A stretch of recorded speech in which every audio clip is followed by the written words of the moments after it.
And I wanted to ask you about it. So, for instance, Sharon Engel wants to get rid of the Department of Education. Is that a good idea?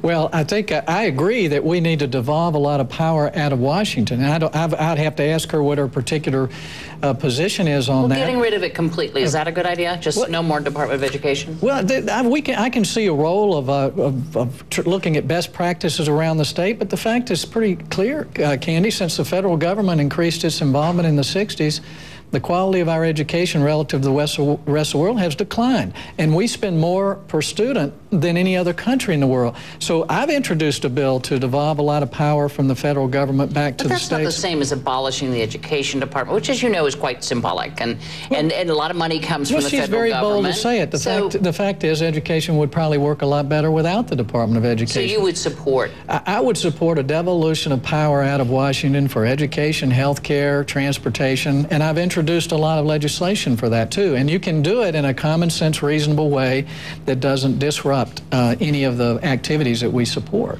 Let me ask you about a couple just